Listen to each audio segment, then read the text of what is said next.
Buenas tardes, bienvenidos a los que estén y vamos a esperar a los que faltan. Hoy será el repaso de general de la unidad 1. Terminamos con esta unidad y el día de mañana se comenzará con la unidad 2 y con unos nuevos tutores. Esperaremos unos 5 minutos para iniciar la explicación.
Bueno, parece que no va a entrar nadie más, así que comenzaré con la clase.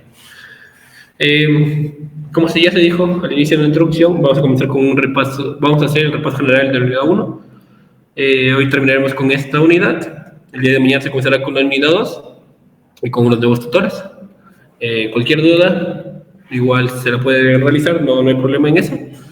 Estamos prestos a responder las preguntas que se hagan. Listo. Lo primero y más importante que tenemos que revisar en este apartado era la definición de base de datos. Lo primero fue una introducción a base de datos y conocer un poco sobre esto. Lo primero, la definición es una base de datos, es un conjunto organizado de datos que permiten su almacenamiento, acceso y gestión eficiente. Se utiliza para garantizar integridad, seguridad y accesibilidad de diversas aplicaciones. Ya se dijo, la base de datos facilita el apartado de introducción de datos o de revisión de datos. Porque recordemos que si habían problemas, que los problemas que habían sin base de datos era que iba a haber redundancia de datos, que iba a haber dificultad para actualizarlos y pérdida de datos. La base de datos se encargó de eliminar este apartado, por decirlo de una manera, y permitió mejorar tanto en eficiencia y en facilidad del uso, ya que gracias a la base de datos y a una mejor organización ya no se perdían datos y ya no había redundancia de datos, nunca se repetían y pues permitían que se hiciera un mejor análisis tanto en ingresos o cosas que tuviéramos en la base de datos. Algo más eran puntos importantes que tenemos que tomar en cuenta, era la independencia de los datos. Los datos están separados de los programas que los manipulan. Muchas veces los datos no porque estamos en el sistema gestor de base de datos, significa que van a estar los datos guardados en ese sistema. No, en realidad esto está guardado en un servidor, aparte en el que pues nosotros tenemos nuestros datos. No es que en el sistema gestor se guarda todo y que el sistema gestor solo encarga de poder ingresar datos y eso, pero estos se pueden estar guardados en algún sistema, por decirlo de una manera. Otro punto era el control de la redundancia, ya se dijo, minimiza la duplicidad de información. Muchas veces hay estos errores que cuando se repite algo, comenzamos a perder información o comenzamos a borrar cosas que pensamos que ya las tenemos. Por eso, pues, esto permite la facilidad, el apartado de la base de datos, y por eso se eliminó el apartado de duplicación. Consistencia. Asegura que los datos están sincronizados y correctos. Eso quiere decir que pues, los datos normalmente siempre van a estar de una manera entendible, digámoslo de esta manera, ya que, como nosotros hemos ido viendo en estas clases, se tiene un orden para el ingreso, unas reglas para el ingreso de datos. Entonces, estos como son constantemente, tienen siempre esa consistencia, como se dice ahí, pues no va a haber un dato erróneo en una base o en una tabla, porque si no se respetan las reglas, muchas veces estos datos ni siquiera se permiten ingresarlos. Así que, pues este sería en el apartado de consistencia. Continuando, tenemos seguridad, protege contra accesos no autorizados. También es algo importante que se fue explicando, que cuando nosotros hagamos nuestras bases de datos, es recomendable dar permisos. Recordar que se crean usuarios, se crean roles y solo estos van a poder ingresar a donde se requiere. Por eso también es importante, aunque es un apartado importante, el apartado de seguridad, que es una ventaja que nos da la base de datos, si nosotros no revisamos bien, por decirlo de alguna manera, si no tenemos bien definidos nuestros usuarios, por más que diga que es seguro, vamos a fallar. Recordar que esta seguridad se puede romper por un fallo en la parte humana. Así que, aunque sea seguro, siempre sería importante revisar lo que se realiza. El acceso simultáneo permite que varios usuarios trabajen con los mismos datos sin conflictos. Esto también es importante en la base de datos. No porque alguien ya tenga una base de datos en algún lado abierto revisando los datos y otra persona entre, se va a caer el sistema. No. Eso va a permitir que muchas personas puedan ingresar a revisar los datos. Esta es otra ventaja muy importante que tenemos en la base de datos, ya que no va a haber pérdida, por decir así, de tiempo, ya que los datos siempre se los va a poder utilizar al mismo tiempo, se los va a poder revisar y trabajar. Continuando, otros puntos importantes a tomar en cuenta son la eficiencia en el almacenamiento. Las bases de datos permiten almacenar grandes cantidades de datos de manera estructurada, lo que facilita su acceso y gestión. Ya lo dije, gracias a las bases de datos pudimos estructurar un orden, por decirlo de una manera, o clases en donde tú ya tenías conocimiento de lo que requerías. En una clase podías tener conocimiento de cuánto se vendió, de cuánto cuesta, y ya no tenías que estar realizando otras configuraciones en este apartado. También, era la facilidad de acceso. A través del sistema gestor de base de datos, los usuarios pueden consultar y modificar datos de forma sencilla. Esto sí, ya se revisó también mucho este apartado en las clases anteriores, cómo se hacían la parte de una gestión de base de datos, cómo se hacían las consultas y las modificaciones.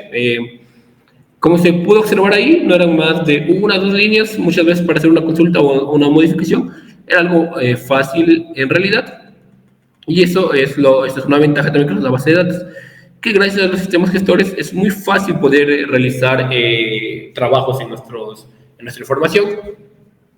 Integridad y seguridad.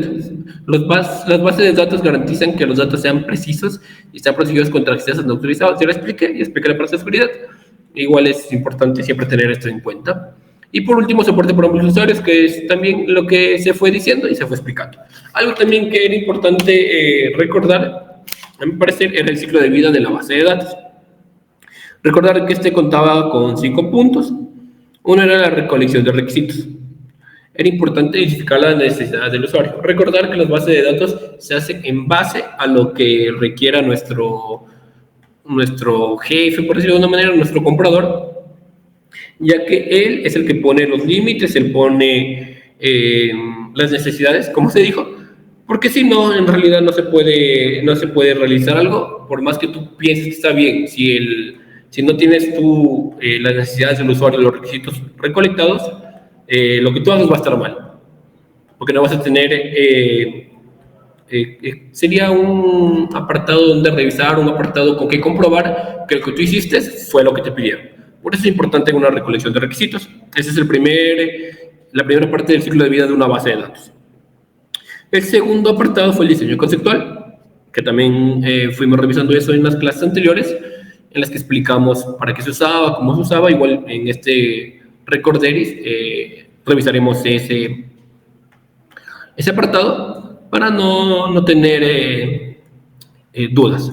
Pero el diseño conceptual era un diagrama ya entidad-relación o un diagrama con tablas, en donde podíamos planificar nuestra estructura, ya sea a través de relaciones, a través de cardinalidad, que también se explicó. Para hacer un recordatorio de la cardinalidad, era cómo había relación entre nuestras clases. Podía ser de uno a uno, de uno a muchos, de muchos a muchos. Igual en el Recorderis se espera poder también revisar eso. Igual si hay preguntas sobre eso, no hay problema. De ahí tenemos el siguiente parte del ciclo de vida, fue el diseño lógico. Es convertir nuestro diseño conceptual a un modelo relacional. Aquí ya vamos a tener más claro también el apartado de las relaciones, de que cómo se relaciona. Puede ser, digamos, una tabla de estudiante-maestro. El maestro califica a estudiante, por decirlo de una manera, y sería de uno a muchos, porque un maestro, o de muchos a muchos, porque muchos maestros pueden calificar a muchos estudiantes. Y ese sería el apartado. Tú ya en este apartado ya tienes un modelo relacional fijo, ya con las relaciones bien definidas, mientras que en el conceptual tú puedes todavía tener algunas dudas y ya en el lógico mejorarlas. Como cuarto punto de ciclo de vida de la base de datos, tenemos el diseño físico. Este apartado ya es implementar la base de datos en un sistema gestor de base de datos. Ya se revisó, hay muchos sistemas gestores de base de datos, ya los diré también en el apartado cuando nos toque ese apartado, pero puedo decirles que hay el MySQL Workbench, el MongoDB, el MariaDB, en los que tú podías realizar de manera práctica, de manera visual, por decirlo así, o en código, la implementación de la base de datos. Recordar que hay diferentes palabras que te permitían poder hacer esta creación, ya sea create, sean select, sean sean int, sean ¿cuál más sería? La de, bueno, estas son las select, int, create y algunas más que había, con las cuales creabas los sistemas gestores. Era importante también tener esto en cuenta, porque si nosotros no conocíamos este apartado, no íbamos a poder realizarlas. También teníamos otras palabras que eran alter, que eran las que te permitían hacer cambios en nuestras bases de datos, o drop, que eran las que te ayudaba a eliminar. Y había insert, update, delete, que también eran otros de lenguajes importantes que teníamos, que recordar que esos eran universales, y podías usarlos en cualquier apartado. Con que los aprendieras una vez, ya tenías solucionada esa parte. Y por último, en el ciclo de vida de una base de datos es el mantenimiento, realizar mejoras, respaldos y ajustes. Eso también es muy importante. Tal vez ya se lo dejó de lado, no hablamos mucho sobre este apartado, pero es importante siempre tener una constante revisión a nuestra base de datos. porque puede que tal vez de alguna manera rompieron alguna regla, por decirlo así, un ingreso, rompieron sí, algún detalle que hayamos puesto, y esto dañaría nuestra base de datos. Por eso hay que tener respaldos y realizar ajustes. Muchas veces recordemos que las máquinas pueden fallar, ya sea por un error humano o por un error de la máquina. Por eso, pues era importante tener un mantenimiento para evitar estos problemas que nos podían causar. Listo. También quería recordarles las buenas prácticas que también este apartado eran normalización, respaldos regulares y gestión de usuarios y permisos. Eso también se fue hablando, abarcando mucho más eso en todas las clases que se dio. Lo más importante de estos tres era, para mi parecer, es la gestión de usuarios y permisos. Porque debemos recordar que no cualquier usuario debe entrar a nuestra base de datos. No porque sea de la empresa él va a poder hacer lo que sea, no. Hay usuarios especiales y usuarios con diferentes finalidades. Era importante definir esto para que no haya errores al momento de realizar nuestros trabajos. Listo. Algo más que vamos a revisar aquí son los tipos de base de datos. Existen algunos, otros revisaremos el relacional o no, o SQL o el no SQL, pero aquí están algunos ejemplos del resto. Tenemos bases de datos relacionales que utilizan tablas para almacenar datos, MySQL, PostgreSQL y Oracle, que es de Oracle Database. Sí, y es parte de Oracle, por eso se lo puse aquí como Oracle, para que no haya problemas. Tenemos también la base de datos NoSQL y alguien en una clase nos había dicho que Oracle Database no era un sistema gestor de base de datos. En realidad, después se preguntó si sí, se lo preguntó a los ingenieros, se fue preguntando y sí, se confirmó que sí, que se usa un sistema gestor de base de datos, para que no haya duda en eso. El Oracle Database sí es un sistema gestor de base de datos, ya se arreglará ese apartado en la presentación, que no hemos ubicado el apartado de Database, para que no haya confusiones. Pero sí, se preguntó y los ingenieros dijeron que sí era un sistema gestor de base de datos. Listo. Continuando, tenemos bases de datos NoSQL. Están diseñadas para manejar datos no estructurados y más flexibles. Es que tenemos MongoDB y Cassandra. Tenemos bases de datos jerárquicas estructuradas en una jerarquía de registros. Por ejemplo, tenemos IBM Information Management System, o IMS, y una base de datos de red. Permiten relaciones complejas a través de un modelo de red, que pueden ser, por ejemplo, tenemos Integrate Data Store, IDS. Esta sería la primera clase que revisamos. Ahora pasaremos al segundo apartado, que eran los componentes de los sistemas gestores de bases de datos, o SGBD.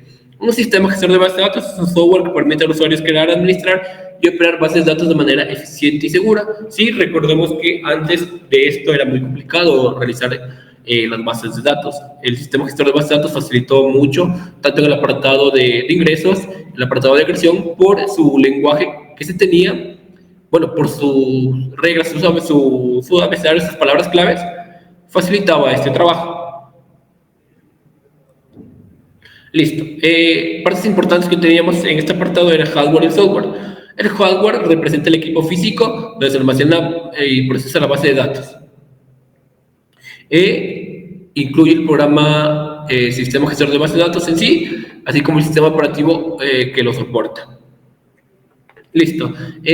Recordar que el sistema gestor de base de datos debe siempre ser soportado, por decirlo así, de una manera por el sistema operativo. No siempre va a funcionar todos los sistemas gestores de base de datos.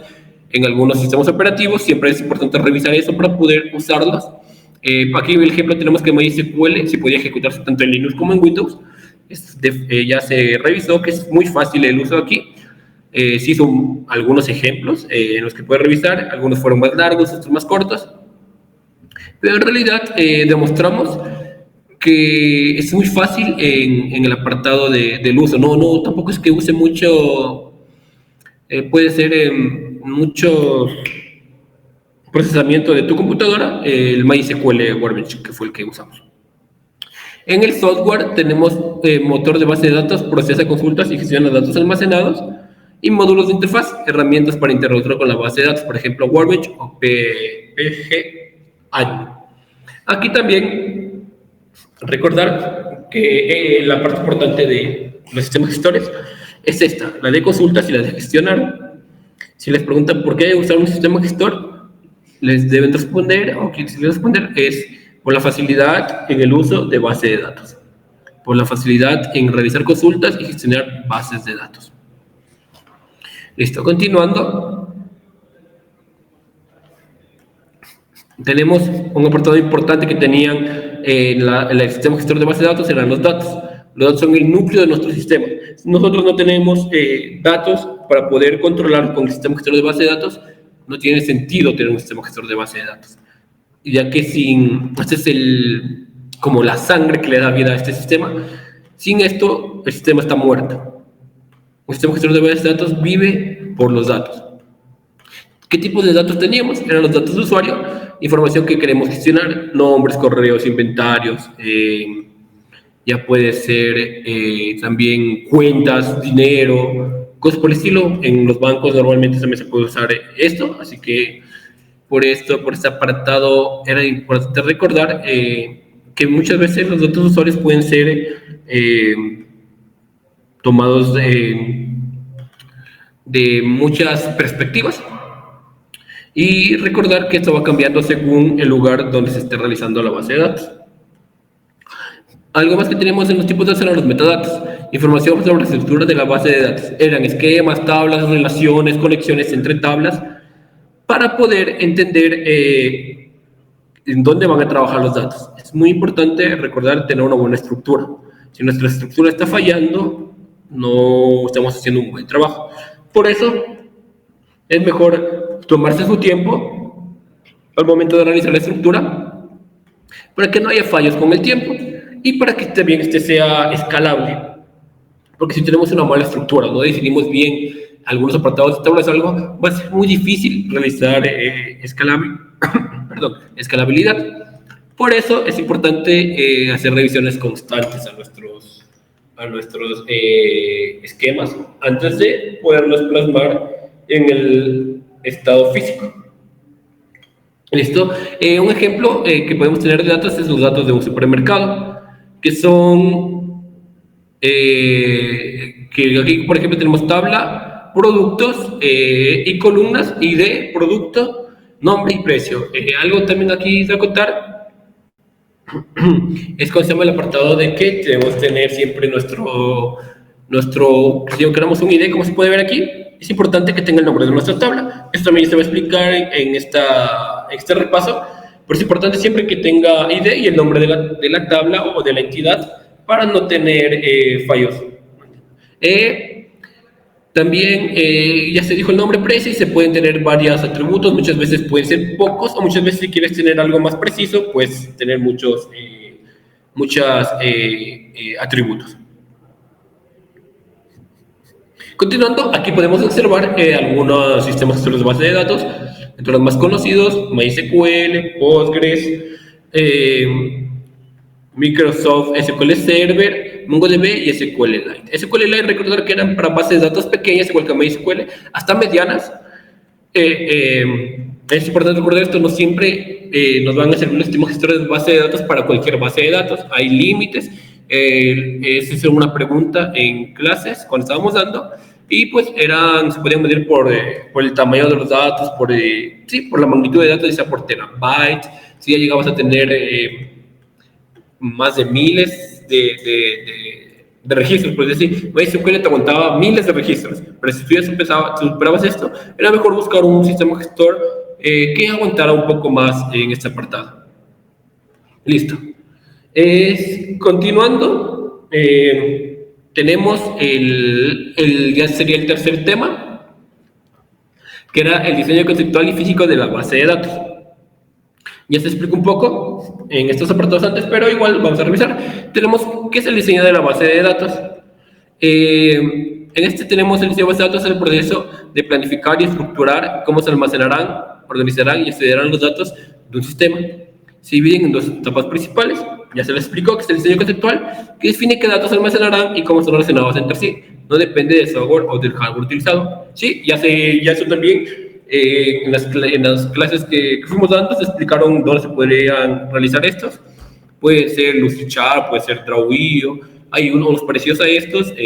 Yo uso en realidad Drawio. También he usado Lucidchart. Para mi gusto, Drawio es más fácil, por decirlo así. Pero bueno, eso es para gustos. Ahí tú puedes ir creando tus ideas conceptuales, definir bien tus relaciones, ir revisando este apartado y no tener fallos. Porque en el momento del diseño físico, si tú ya hiciste tus relaciones, ya creaste estas tablas y ya ingresaste datos, después no vas a poder hacer cambios de la manera correcta porque puede haber una pérdida de datos y te va a tocar volver a abordar la tabla y va a ser peor. Por eso el diseño conceptual es un apartado importante. Y como se dice, no depende del software del hardware, porque como son herramientas online muchas veces, también puedes instalarlas. Esas no ocupan casi nada, no ocupan nada, no afectan nada de lo que tú tengas. Puede ser en cualquier computadora realizar esto. O a mano, también si lo deseas, para tenerlo hecho a mano. Y si sabes las reglas de qué representa cada figura, pues sí, para hacer el recuerdo, el rectángulo normalmente tú ponías ahí la entidad, el rombo era para hacer relaciones, los círculos para poner atributos a tus entidades, y tenías que en cada relación ir ubicando la cardinalidad que tenías. Es importante recordar eso, ya que estamos aquí, igual hay ejemplos y eso, pero bueno. Tenemos diseño físico. Este detalla cómo los datos se almacenarán físicamente en un sistema específico. Este es el apartado de visual, en el que tú en un sistema gestor ya observas de qué manera tienes tus tablas, ya observas cómo hiciste las relaciones, y aquí vas realizando ingreso por ingreso, vas revisando si está bien relacionado y cosas por el estilo, pero claramente ya con un buen diseño conceptual. Nunca pases a un diseño físico si no estás seguro del diseño conceptual. Listo. Diseño conceptual. Definición. Es una representación abstracta de los datos y sus relaciones. Utiliza modelos gráficos como el modelo entidad-relación para visualizar la estructura. Ya se dijo, el modelo entidad-relación. Tienes tus entidades en los rectángulos, tienes tus relaciones con líneas, tienes para poder conectores, por decirlo así, eran el apartado de los rombos, en donde tú ponías las palabras con las que definías. Podía ser profesor califica, estudiante, por decirlo de una manera. Y eso, es importante conocer todo el apartado de entidad-relación, porque si tú no sabes usar la cardinalidad o no sabes usar las relaciones, el modelo de entidad-relación estará mal. Listo, aquí están los componentes claves que tenemos en este apartado, son las entidades, objetos o conceptos del mundo real que se almacenan en base de datos, clientes, productos. Otros apartados pueden ser usuarios, profesores, pueden ser también sucursales, pueden ser empleados. Hay en realidad muchas maneras de crear entidades.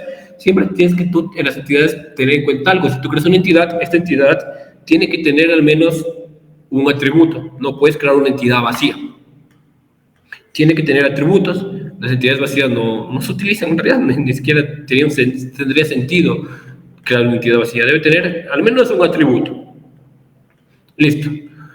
Atributos, características de las entidades, nombres, direcciones. Estos son siempre los atributos, van a ser las características de la entidad que estás creando.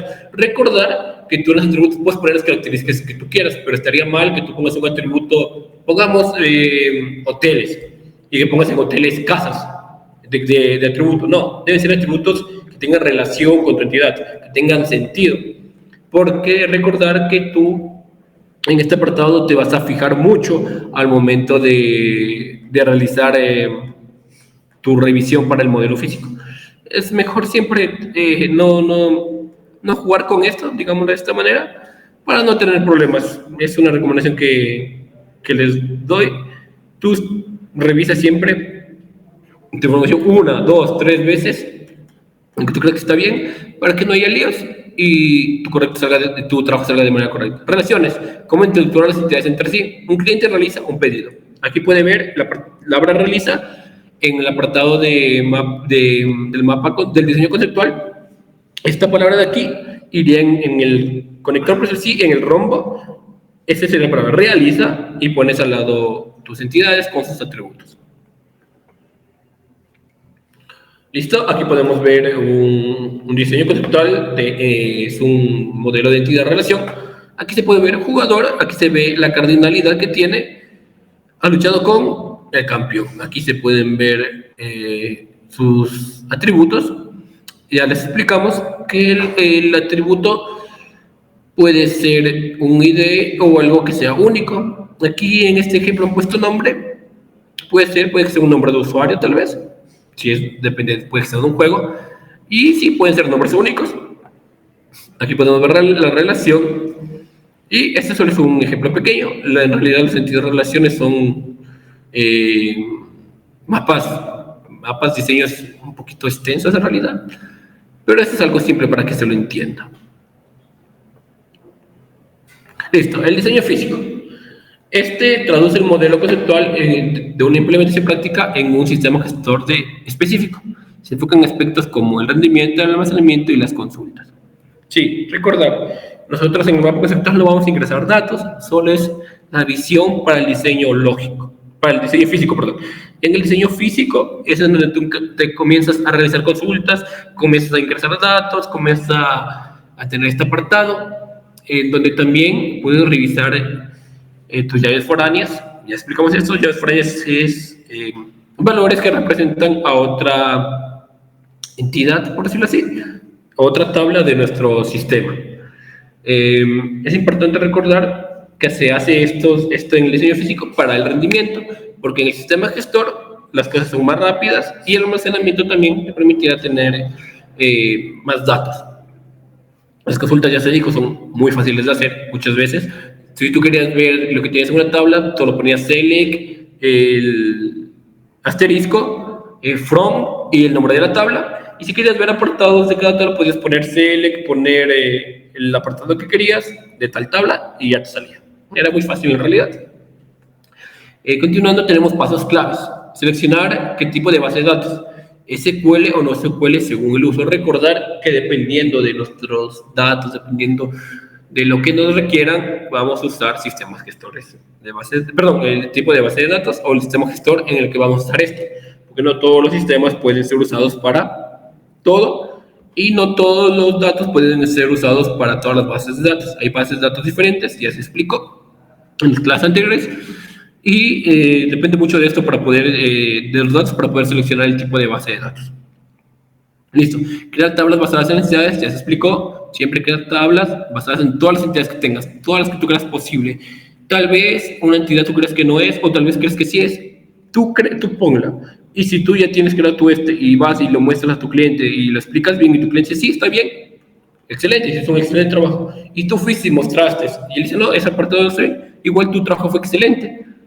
Pero tal vez, no, como no conoces la empresa, por decirlo así, creías que esto era conveniente y no. Pero no significa que tu trabajo estuvo mal. Tú llevaste estas opciones y te dieron un... ¿Cómo se puede decir? Te retroalimentaron, por decirlo de esta manera. Definir claves primarias y foráneas. Eso también es importante. La clave primaria no puede ser cualquier cosa, no puede ser la edad, porque la edad muchas veces se repite, no puede ser... en el otro apartado estaban nombres, pero nombres tampoco, porque como se sabe, existen miles de Marías, miles de Davids, miles de Juanes, de Diegos, cosas así. Son nombres que se van a repetir muchas veces. Así que es mejor tener un identificador único. Puede ser la cédula, esa no se repite, es casi imposible que se repita una cédula. Puede ser el ID, que va a ser una diferencial entre el esto. Y es importante siempre definir siempre tu clave primaria, que sea algo único, que no pueda repetirse con más usuarios. Porque si es algo único y se repite, ya te das cuenta que algo está mal, ya sea en el ingreso o ya sea en la creación de la base de datos.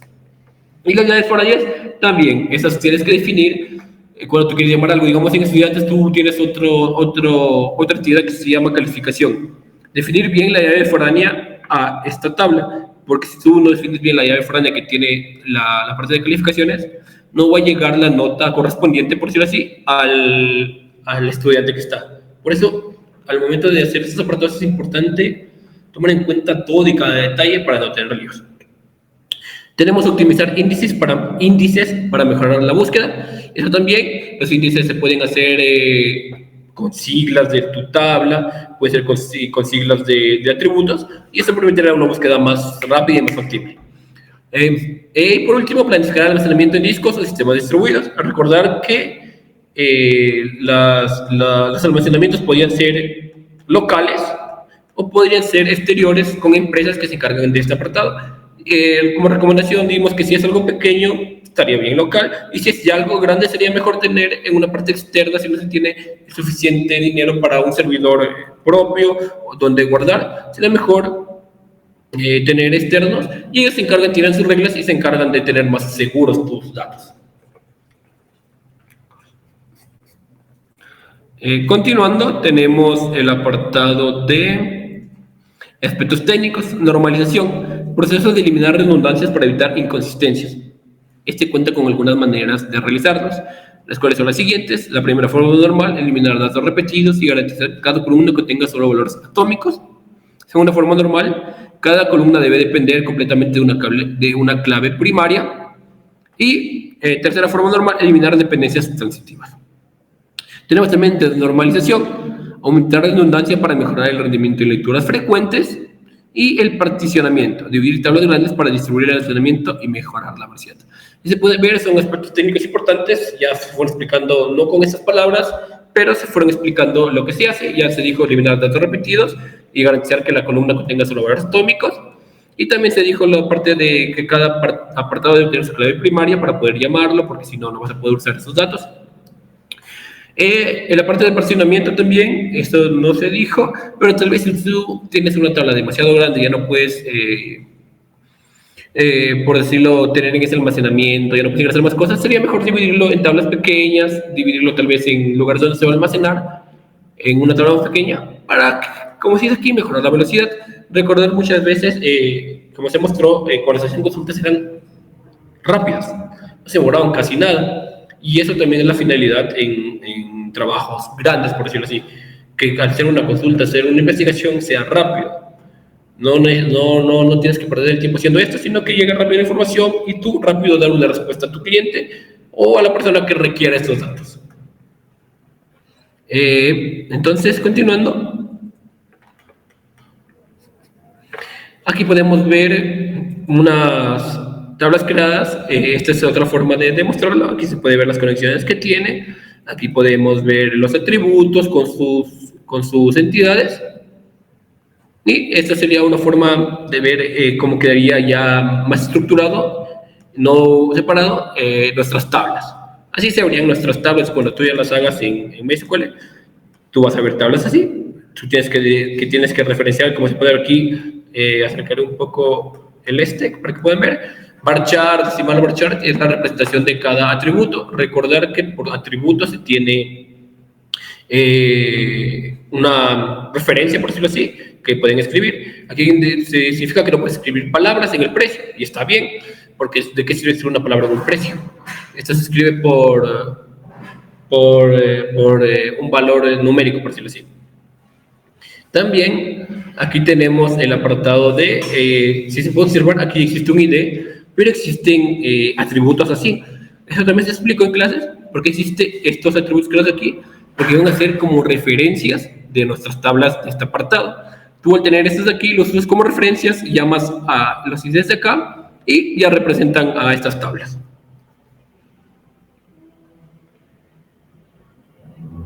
¿Listo? Continuando.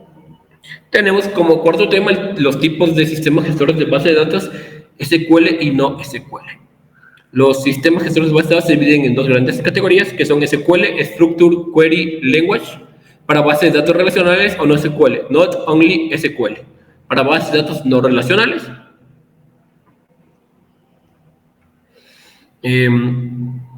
SQL, en las bases de datos relacionales, como se les conoce, tiene características importantes. Estructuras basadas en tablas, ya se dijo, filas y columnas, filas y columnas. Las columnas representan atributos y las filas representan datos o valores que pertenecen a este atributo.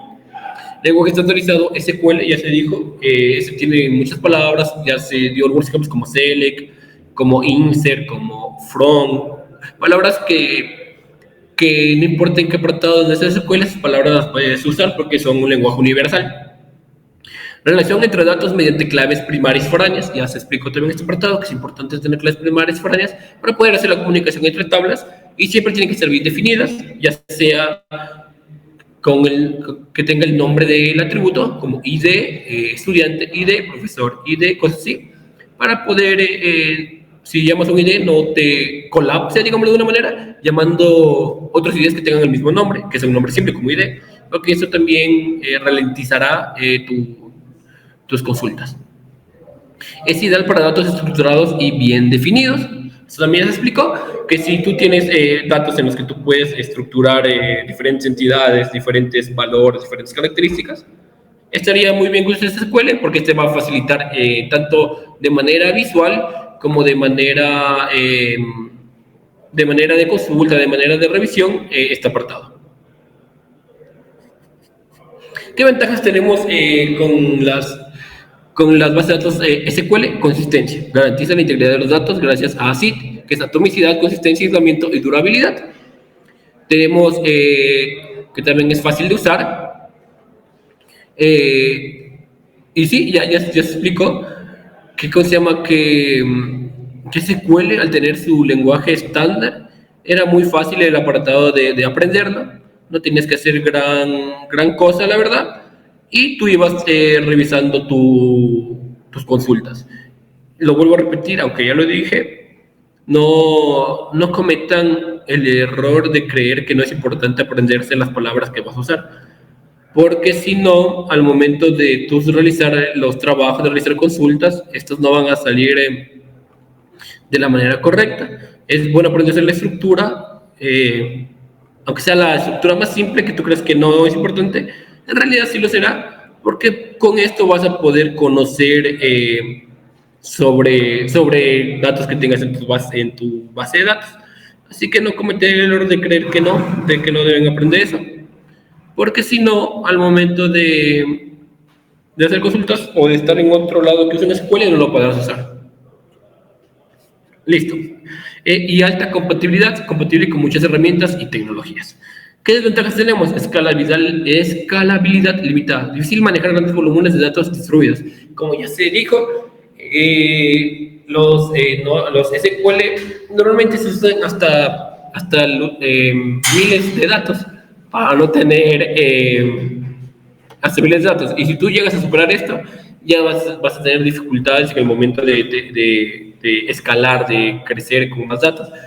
Por eso, ahí te tocaría migrar a otra base, a otro sistema gestor o unas bases de datos no SQL. Si quisieras cambiar el esquema, puede ser complicado.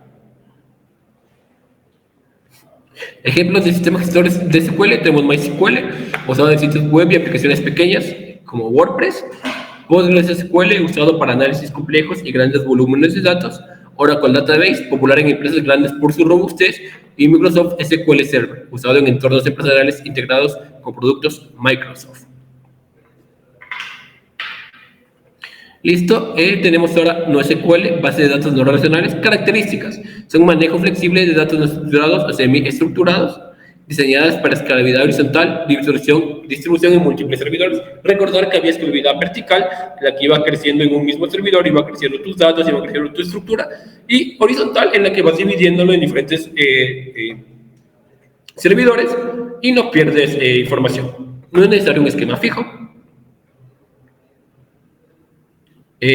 Tipos de NoSQL que tenemos son documentales.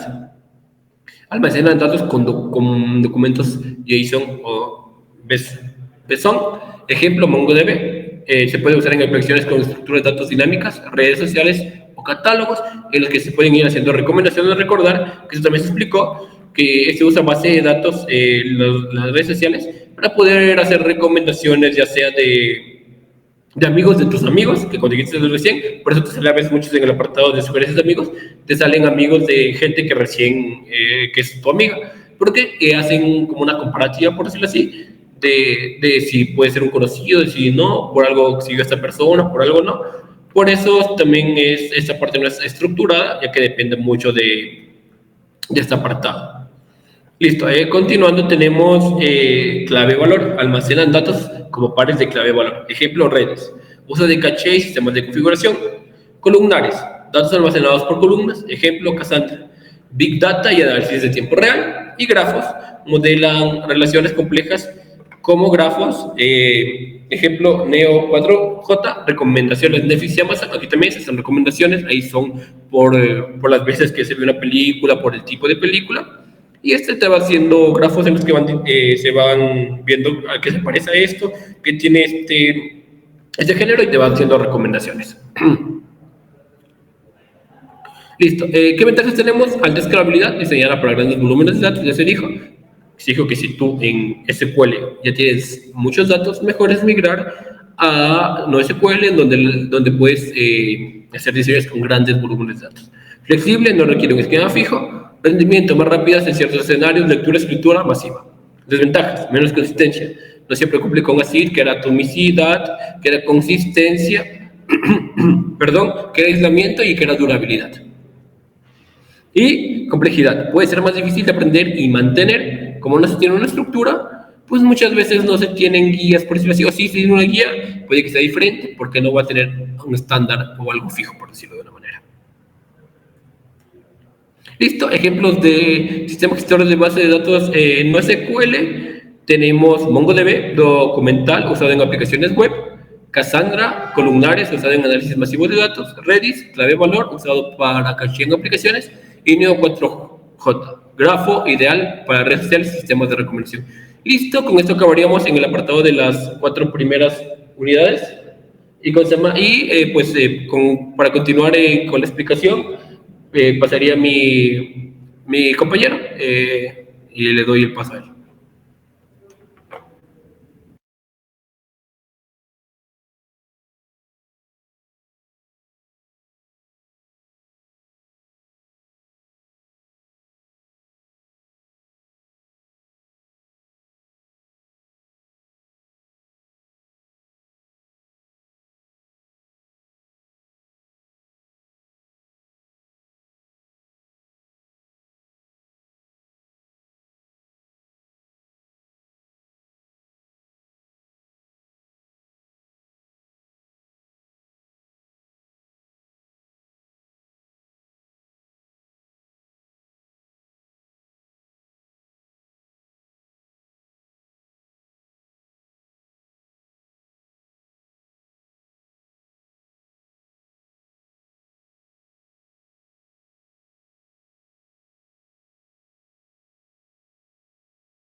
Pero bueno, hola muchachos, para seguir con lo que estábamos. Bueno, sí, mi compañero ya les habló de todo lo que es base de datos y demás.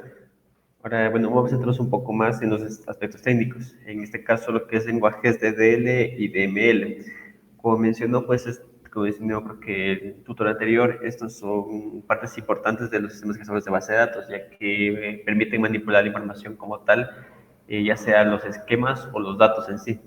Entonces, bien, empecemos. ¿Qué es un lenguaje de DL o Data Definition Language, o en español, lenguaje de definición de lenguaje?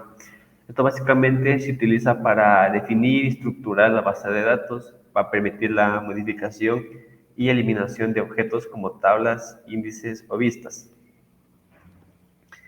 A su vez, ¿qué es vuelta el DML, el Data Manipulation Language, o el lenguaje de manipulación de datos? Pues básicamente lo que hace es manipular los datos almacenados en las bases de datos. Los comandos principales, pues estos son el select, el insert, el update y el delete. Bien, empezando con los lenguajes de DL, ¿qué hace cada comando? Entonces, empezando por lo que es el create. El create básicamente se usa para crear estructuras, y estas pueden ser cosas como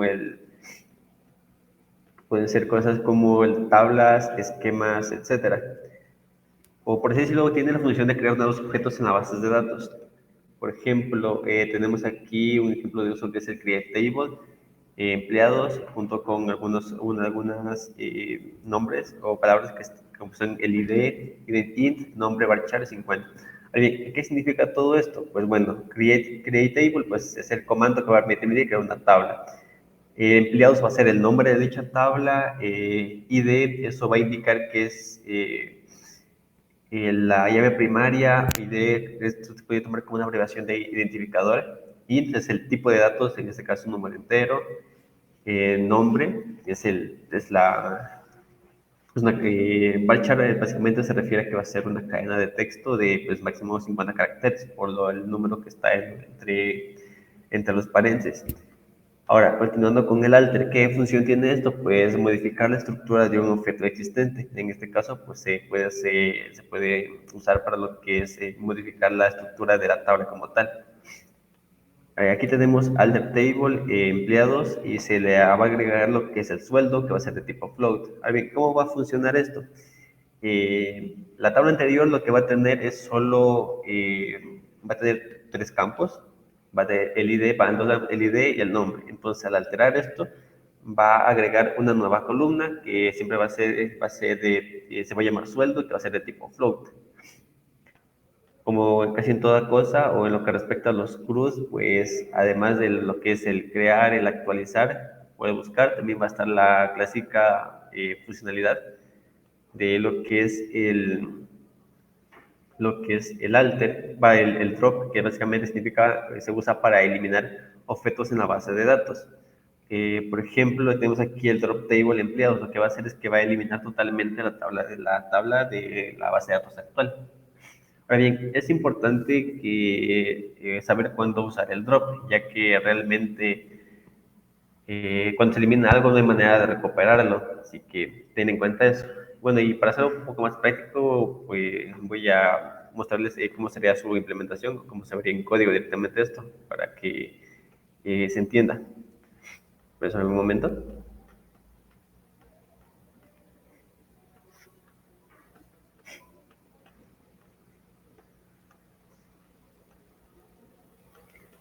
Entonces, aquí está lo que es el MySQL Workbench con el que venimos trabajando. Entonces, empezando, vamos a abrir un nuevo script. Vamos a crear una nueva base de datos para trabajar sobre esa, algo que tengamos limpio hasta ahora para poder hacer la práctica como tal. Entonces, creamos la base de datos, podemos ponerle, qué sé yo, ejemplo, y punto y coma, ejecutamos esto, y como ven aquí, ya la base de datos está creada. Aquí debería aparecerles en esta sección, y en caso que no les aparezca, pues solo bastaría con recargar esto, y ya se va a aparecer aquí una nueva base de datos. Entonces, empezando con el lenguaje de DDL, lo primero sería, como mencionamos, usar la función del create. Entonces, tenemos create, en este caso table, y como le pusimos, empleados. En estos paréntesis de aquí se va a definir lo que es la estructura interna, se va a decir todas las columnas que va a llevar. Como se mencionó, ID, que va a ser de tipo int, tipo primario. Ese primary key que se refiere a que va a ser la llave primaria, algo que va a identificar como tal a toda la tabla, en cuanto se referencia en otros lados por medio de claves foráneas, cosa que explicaré en un momento más adelante. También va a tener lo que es el nombre, va a ser de tipo varchar. Entonces va a tener esto, una extensión de 50 caracteres, y va a ser para finalizar con lo que es el sueldo.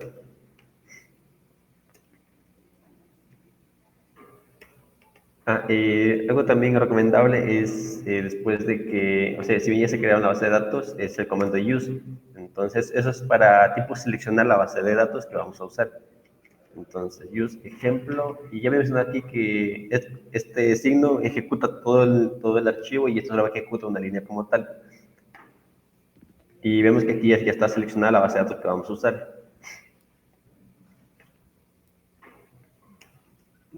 Bueno, ahora debería casi estar, solo...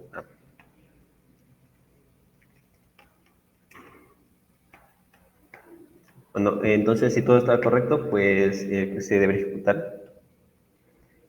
Entonces, para comprobar que en efecto se creó, pues habría dos maneras de verificarlo. La primera es por medio de la interfaz. Y aquí vamos a la tabla. Y si quieren hacerlo por código, pues lo hacen con de la siguiente manera. Show table. y va a meter todas las tablas que tienen. Bueno, con eso cubriríamos la parte de lo que es el comando del create. Ahora vamos con la siguiente, que es la parte del alter. Como mencioné, pues el alter lo que hace es modificar la estructura. En este caso, la estructura a modificar va a ser la parte de la tabla. Entonces, alter table empleados. Y lo que vamos a hacer es agregarle una nueva columna que se va a llamar fecha ingreso. Y esta va a ser de tipo date.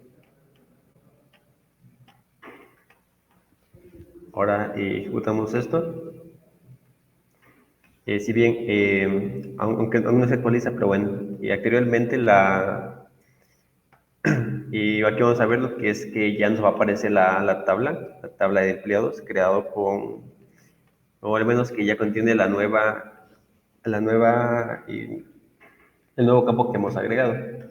Entonces, pues cubrimos la parte de lo que es el alter table, la parte del alter. Y bien, ahora vamos a ir con lo que es la parte del drop. Eso pues simplemente, como dije, elimina un objeto, en este caso, para eliminar la tabla, va a ser tabla empleados. Ejecutamos, curamos con esto. Y como vemos aquí ya solo tenemos la base de datos, pero ya no tiene ninguna tabla dentro. Y lo comprobamos usando este comando de acá, tables. Y vemos que simplemente las tablas, en ejemplo, la base de datos, pues está totalmente vacía. Creo que bueno, con eso cubrimos la primera parte, lo que respecta a lo que es el TDL o el lenguaje de modificación pues para estructuras. Ahora vamos a enfocarnos en lo que es el DML. Ya que, como les mencioné anteriormente, esta se utiliza directamente para interactuar con los datos almacenados en las tablas de las bases de datos. Esto ya no modifica como tal la estructura de las tablas, la estructura principal, el esquema, solo se va a modificar lo que tiene dentro del contenido. Entonces, para tener algo sobre con qué trabajar, vamos a crear de nuevo nuestra tabla.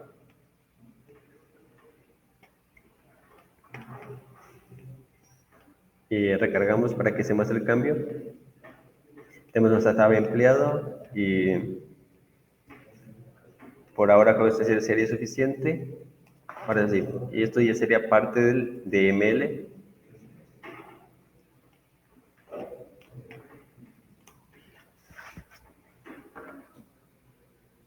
Y lo primero sería comenzar con el insert, que es básicamente sirve para agregar nuevos registros en las filas. Entonces comenzamos directamente, podemos poner el insert into, la tabla que ya habíamos creado, empleados, que contiene todas estas columnas. Entonces, into empleados, entre columnas vamos a poner ID, vamos a referenciar a dónde vamos a mandar, y sueldo.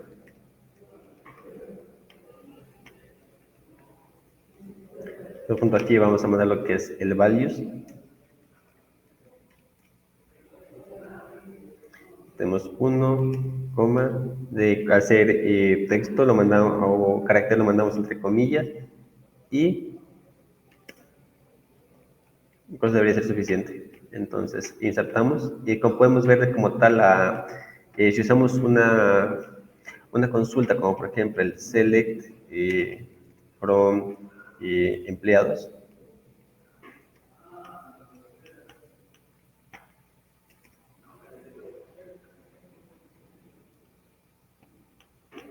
y tengo uno con esto de aquí.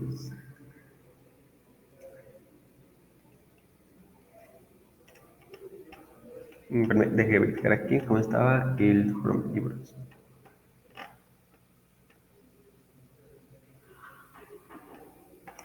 Este problema es aquí. Ya, ahora sí, esto de aquí, vamos a tener que la tabla de empleados está vacía, entonces vamos a mandar nuestro primer registro por medio del insert. se ejecutó correctamente y nuevamente ejecutamos nuestra consulta. Y aquí vemos que ya tenemos un registro nuevo creado en la base de datos. Esto cubriría la parte de lo que es la parte de inserción o el insert. Ahora, la parte es la parte de las consultas, lo cual está directamente relacionado con el comando select. Como pueden ver aquí, pues lo que va a hacer es que select como tal permite realizar la consulta. Estoy aquí. Esto va a permitir que obtengamos todos los resultados que coincidan con la condición. O sea, va a permitir toda la tabla. En este caso, al no haber condiciones, simplemente nos va a devolver todo lo que contenga la tabla. Entonces, para hacer una prueba podemos agregar una columna más.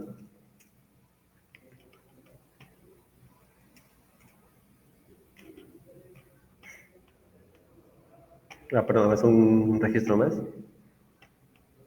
Verificamos qué es lo que tenemos. Y listo, ahora tenemos dos registros y para poder visualizar cómo funcionan las consultas con el select, vamos a modificar esto de aquí. Entonces, vamos a seleccionar todos los registros de empleados que cumplan con la siguiente condición, que es el where, donde el sueldo sea mayor a, por ejemplo, en este caso, 2.500. Ejecutamos y nos va a devolver solo este. Entonces, esa es la manera de crear consultas. Vamos a ir con la siguiente parte. Sí, como bien recordarán, para modificar tablas tenemos el comando alter. El equivalente para modificar los datos sería la parte de usar el update. Ahora bien, ¿cómo al final cómo va a funcionar esto? Pues vamos a escribir tipo update, empleados. O sea, vamos a agregar algo vamos a actualizar un registro dentro de la tabla de empleados, dándole un valor, donde el sueldo sea igual a sueldo más 500. Y básicamente, ¿qué va a hacer esto? Va a hacer que va a actualizar todo el valor de la columna, sumándole 500 a cada registro. Entonces, verificamos los valores que tenemos actualmente, eliminamos este de aquí. Bueno, podemos dejarlo por fines y vamos a ver. Entonces, tenemos todo esto de aquí. Tenemos los dos registros de tanto 3000 y 2000. Ahora bien, para lo que respecta a la parte de actualizar con el update, pues ahora nos deberían aparecer estos, al momento de ejecutar esta sentencia, deberían aparecernos con 3500 y 2500. Y vamos a ejecutarlo y no hay problemas. Ahora, bueno, eso pues, es un problema debido a una configuración que tengo, pero esto se puede arreglar con el siguiente comando, si no me recuerdo. Este es. Entonces, déjenme ejecutarlo primero, estoy aquí. Y así debe ejecutarse esto sin problemas. Listo. Si bien recordarán, anteriormente teníamos pues la tabla con los valores de 2000, 2000 y 3000. Ahora deberíamos tener ese valor aumentado en 500. Entonces tenemos empleados, insert.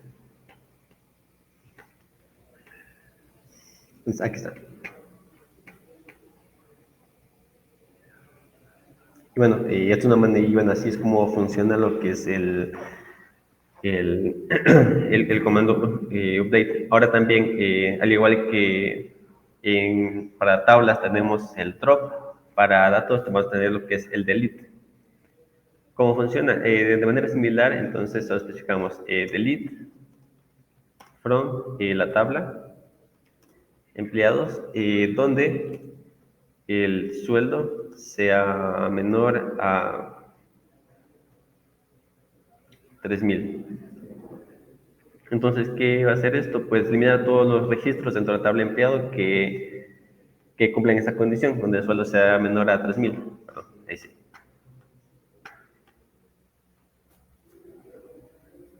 Entonces ejecutamos esto y si bien ya se ejecutó y vamos a configurar. Ahora tenemos dos registros, así que ahora teóricamente debería haber solo uno.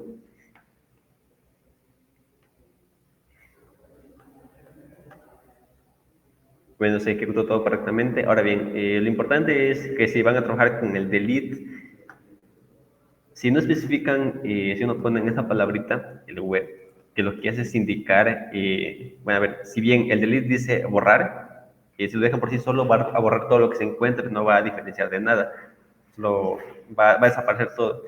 Entonces, por esa palabra del WIR, porque esa va a decir dónde, ok, está bien, borra todo lo que encuentres, pero en esta sección, o al menos en las secciones que cumplan con determinada condición, en este caso, pues el hecho de que el sueldo sea mayor a 3.000. Bueno, con eso cubriríamos la parte básica de lo que son los lenguajes DDL y DML. Entonces, ahora vamos a continuar con la parte de usuarios y roles. Y por eso, bueno, primero vamos a mostrar antes unas diapositivas, así que déjenme cambiar.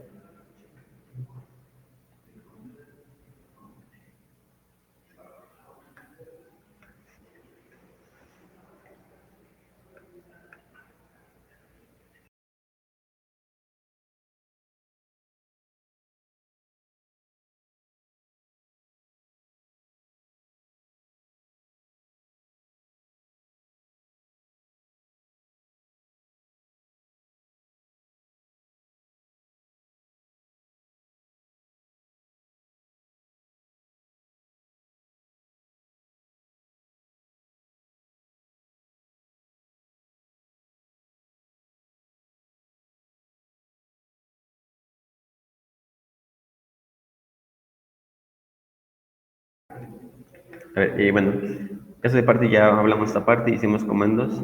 Ahora bien, esa es la parte importante, la parte de usuarios y roles. Empezando por, ¿qué son usuarios? Pues los usuarios en las bases de datos son entidades que representan a las personas o sistemas que actúan con la base de datos.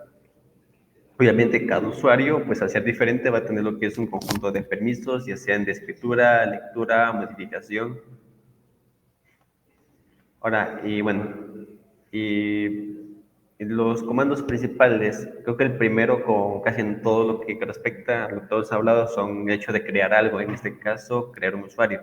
Al igual que se hacía para crear una base de datos, tenemos el comando create. El contexto es que ahora estamos trabajando con un nuevo tipo de, por decirlo, entidad que sería user. Entonces tenemos en este caso create user, tenemos entre comillas un nombre x1, el arroba, y entre comillas algo que se llama localhost. Eso está identificado pues por una contraseña. Ahora bien, ¿qué significa cada cosa? Pues el create user, pues obviamente es el comando que va a permitir crear el usuario. El primer nombre antes del arroba, o las primeras caracteres antes del arroba, son básicamente el nombre del usuario, o sea, con la cual se va a identificar. El localhost, o bueno, en este caso la cadena de caracteres luego del arroba, va a ser el lugar desde donde pueda conectarse. Obviamente, en base de datos, nunca se va a trabajar en una misma máquina dos personas, por lo tanto, cada persona va a establecer una conexión diferente. Entonces, por eso es que siempre, bueno, en este caso puntual usaremos el localhost, pero en otros contextos se va a poder usar condiciones específicas o condiciones específicas. Entonces, en vez de localhost, puede ir una dirección aleatoria como puede ser 192.168.1.10. Y finalmente la parte de Identified by, básicamente esto es lo que, esa es la contraseña, o sea, tenemos el comando para crearlo, tenemos el nombre de usuario, el lugar donde puede conectarse y finalmente la contraseña.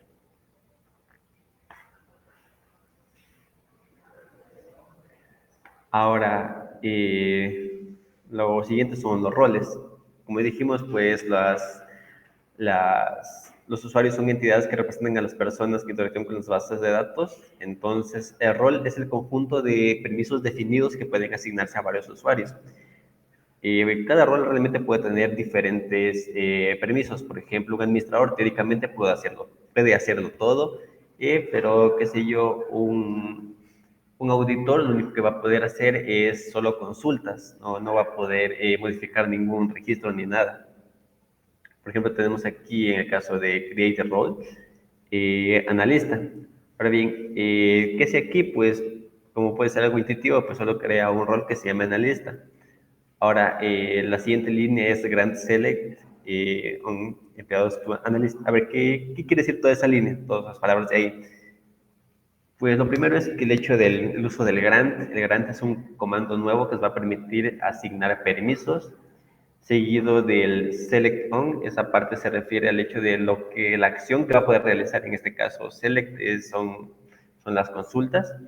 Y aparte después del long es la tabla en donde. Y la parte final que después del to es básicamente que es quién puede hacerlo. O sea, en resumida está, el flujo sería que se permite la operación de consulta en la tabla empleados para el rol de analista.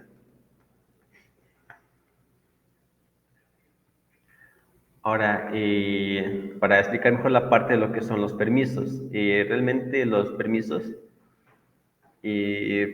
tenemos varios comandos, especialmente dos. El grant, que va a ser otorgar permisos, como ya mencioné anteriormente, y el otro que va a ser su contraparte, va a ser la parte de revocar permisos. Bueno, eso es obvio que va a existir porque el hecho de que cuando alguien ya cumple su cometido, cumpla su objetivo, no podemos seguir dándole varios permisos porque a cierto punto podría considerarse una brecha de seguridad. Asimismo, como hicimos anteriormente, vamos a tratar de replicar esto en una base en MySQL, al menos para que se entienda un poco mejor. Así que permítame cambiar de pantalla.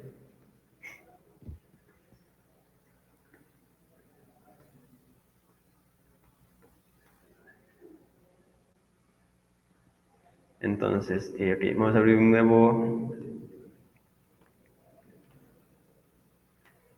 archivo. Entonces, a ver, desde el inicio vamos lo que es, comenzaremos con crear un usuario. Este usuario lo vamos a llamar empleado. Entonces, siguiendo básicamente lo anterior, lo que dijimos, sería así. Entonces, ¿qué estamos diciendo aquí? Básicamente vamos a crear un empleado, vamos a crear un usuario que se va a llamar empleado 1. Ahora bien, usualmente, como dije, localhost significa que puede conectarse dentro de la máquina, pero este porcentaje va a indicar pues, que puede conectarse desde cualquier lado. Finalmente va a estar por lo que es la identificación, o bueno, su contraseña va a ser empleado 123. Ahora entonces, si todo sale correcto, pues se podría poder crearse. Solo déjenme limpiar consola.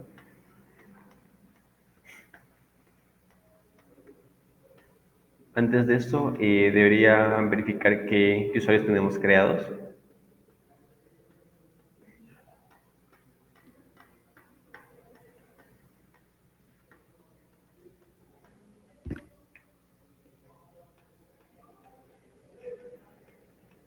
A ver, si no creo que es con el comando es select from user. Eh, a ver, perdón, es select user from mysql.user.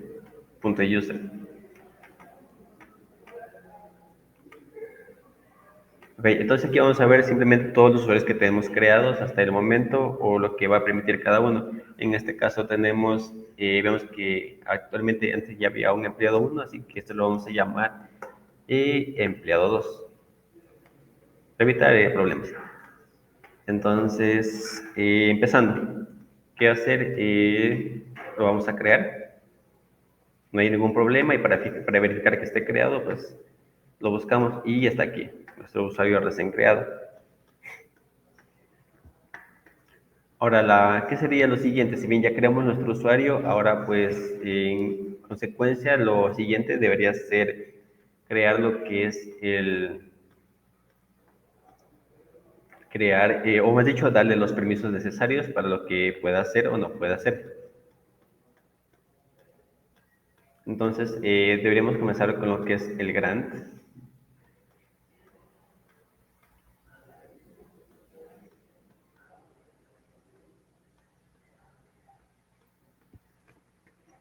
Entonces tenemos aquí, esto de aquí por allá no lo vamos a ocupar.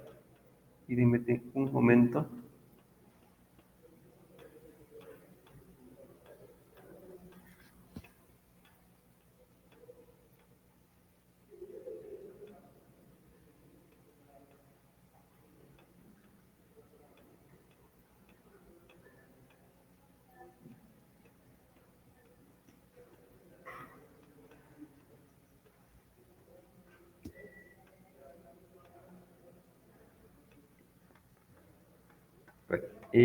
Antes de hacerle un permiso, lo que vamos a seguir es con el Fluga Tiber. Si bien se crea también, en este caso se puede modificar un usuario.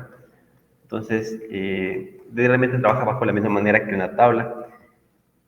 Si bien antes era alter table, pues ahora cambia por algo simple como es el alter user. Entonces, todo lo que para cambiar la contraseña, la secuencia se vería algo así. Tenemos el alter user, especificamos el empleado, en este caso empleado 2, y por ende ponemos la identificación de una nueva contraseña. Para que no sea largo, solo pongámosle 1, 2, 3, 4, 5, 6.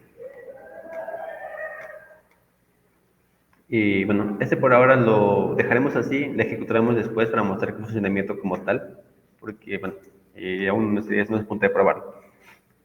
Está bien, al igual que como se hizo, si algo se puede crear, también debería poder borrarse.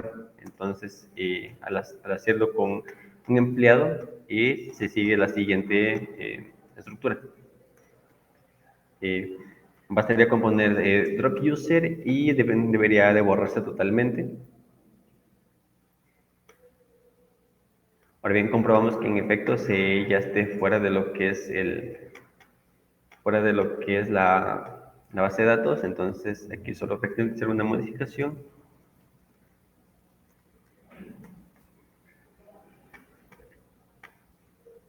Y como vemos, nuestro empleado 2 ya dejó de existir, ya no aparece. Pero como lo vamos a seguir necesitando para el ejemplo, nos vemos la obligación de volverlo a crear.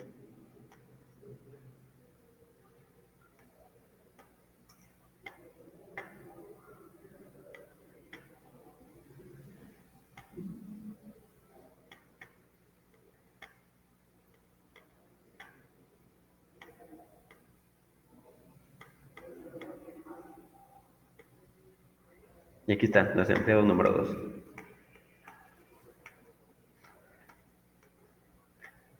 Ahora, como mencionaba, cada usuario de por sí puede tener ciertos privilegios, aún sin la necesidad de usar lo que son los dos roles.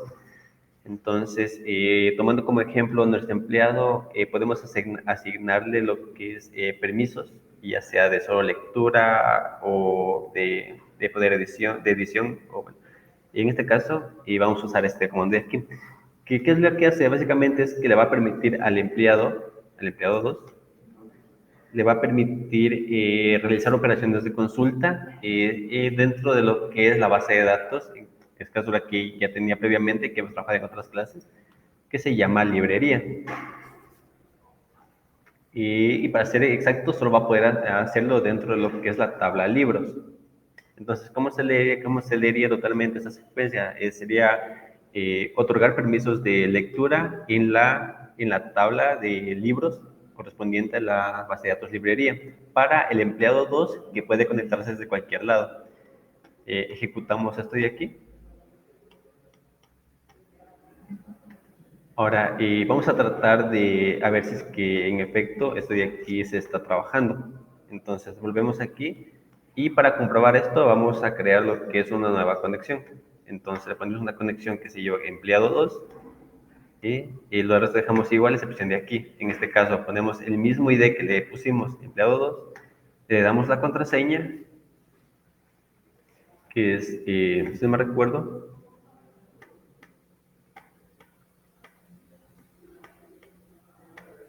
A ver, empleado 2, la contraseña es empleado 1, 2, 3.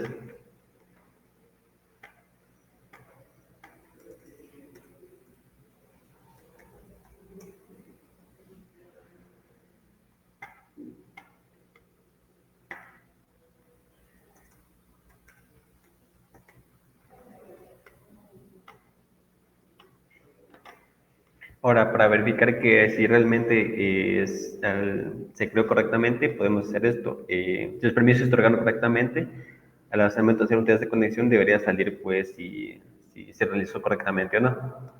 En caso si obtenemos este mensaje, pues indica que sí podemos acceder como tal y bueno, no hay ningún problema con la configuración inicial. No, perdón, estaba olvidándome de la conexión, es empleado. Solo pongámosle ejemplo práctico y listo. Ok, ejemplo, ahora sí. Ingresamos y como vemos tenemos acceso a esta librería. Ahora bien, lo primero es seleccionarla, use, librería. Ahora bien, si recuerdan, de hecho, aquí lo vamos a mostrar. Si recuerdan, le dimos solo permisos de lectura a lo que es esta parte de aquí, solo a la tabla de libros dentro de todo esto. Y vemos. La librería tiene varias tablas, tiene clientes, libros y ventas, pero nosotros solo le dimos acceso a la parte de libros. Entonces, esto se va a ver reflejado acá. En donde, para empezar, si bien tiene acceso a la base de datos, solo tiene acceso a la parte de la tabla de libros. Para comprobar que el acceso está correcto, pues podemos realizar una consulta tipo select from libros.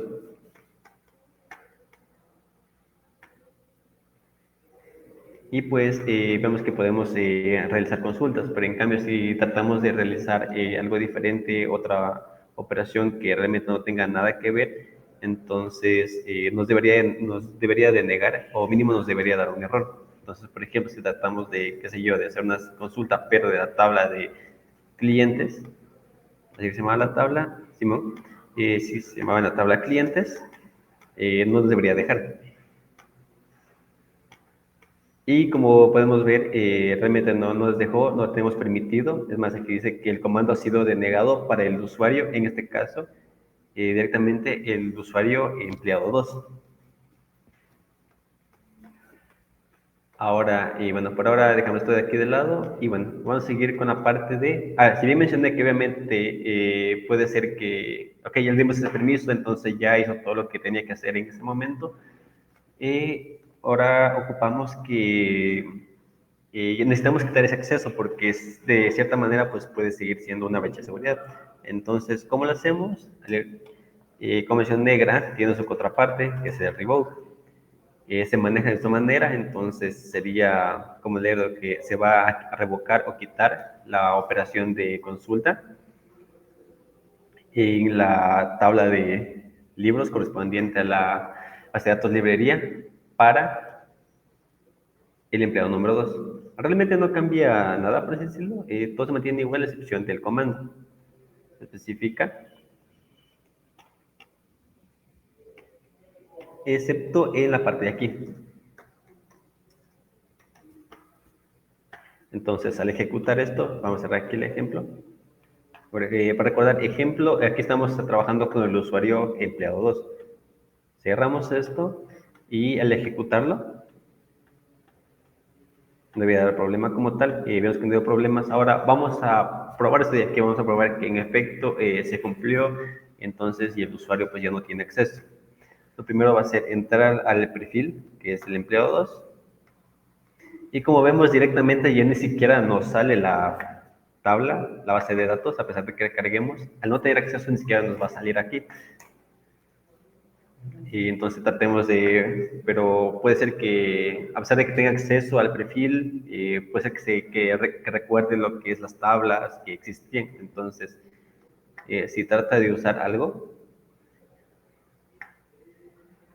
ni siquiera lo va a dejar. O sea, no puede, no tiene, al quitarle el acceso como tal a la base de datos, no puede ni siquiera seleccionarla. Y es algo invisible para él, simplemente esto solo va a verlo de lejos. Entonces, pues, para empezar, podemos ver que tenemos un acceso denegado. Como dije, aquí el mensaje nos indica que el acceso está denegado pues, para el empleado 2, a todo corresponde a la base de datos librería. No, la parte de lo que es los roles realmente funcionan de manera similar. Bueno, por cuestiones de ejemplos, vamos a volver a darle permisos. Y bueno, ahora la parte de rol.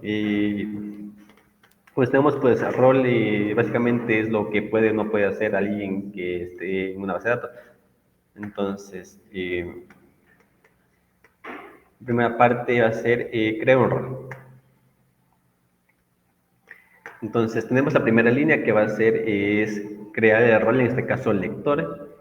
Lo siguiente va a ser hacer los permisos, que es dar permisos de consulta en todas las tablas de la base de datos librería para el rol de lector.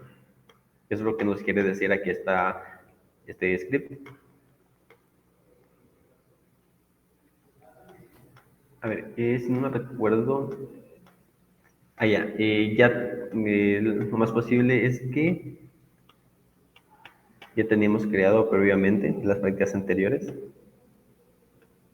En efecto, ya está creada anteriormente está creado lo que es el rol de lector, por eso nos va a dar problemas. Pero bueno, esto solucionaría solo cambiando el nombre.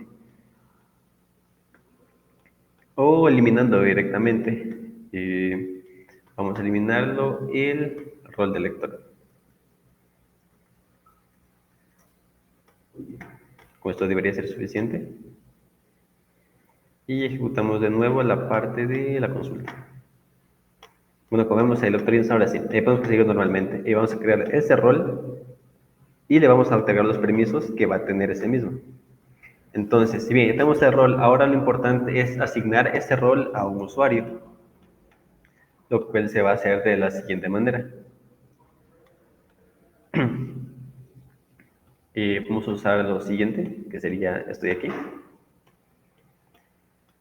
Ahora bien,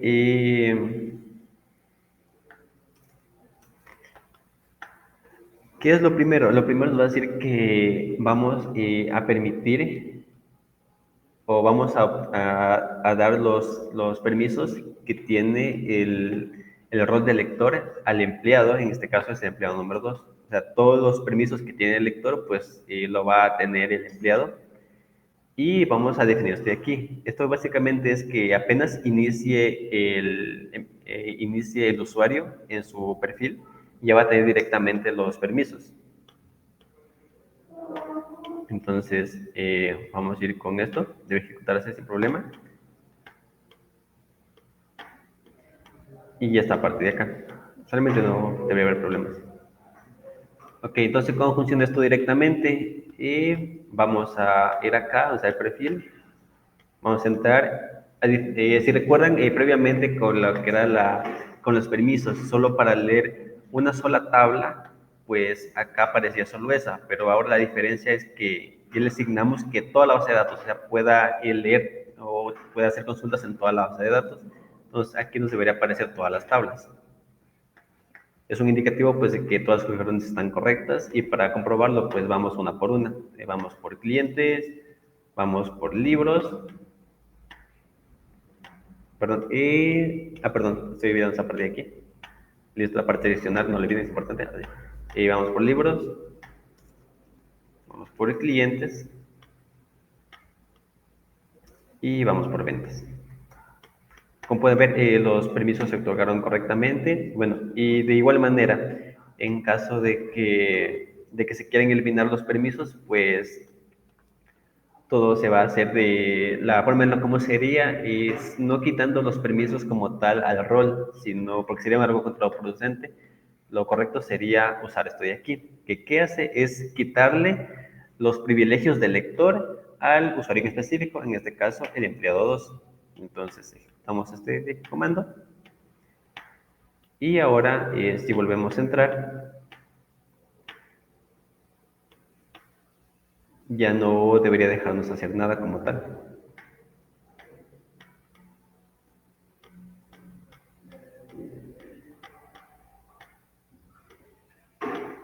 Vamos a primero esto. Y como vemos, en efecto, si bien nos deja usar la librería, o al menos la base de datos librería, ya nos permite realizar ninguna consulta o ninguna acción que corresponda al usuario que tenía antes.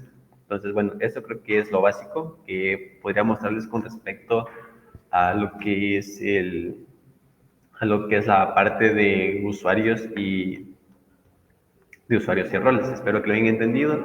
Bueno, creo que esto sería, con eso finalizaríamos lo que es toda la parte de repaso de la unidad 1. Bueno, quizás como nos faltó un poco, pero bueno, por cuestiones de tiempo, creo que lo dejaremos ahí. Pero bueno, no se preocupen porque realmente la parte de modelos de relación lo van a repasar todavía más a profundidad con los siguientes tutores. Así que bueno, en esa parte no se van a quedar desatendidos, por así decirlo. Bueno, eso sería todo por parte de nosotros, los primeros tutores. La siguiente unidad se va a encargar los demás. Bueno, sería todo. Buenas tardes. Muchas gracias, espero que las explicaciones hayan sido de su agrado. Se intentó realizar las explicaciones y las clases de la mejor manera. Gracias por la atención a las personas que vieron los videos y esperamos que con lo que se explique y con lo que expliquen nuestros restos de compañeros, todo salga de la manera correcta y cualquier duda igual, aquí estaremos, lo vamos a hacer en todas las clases.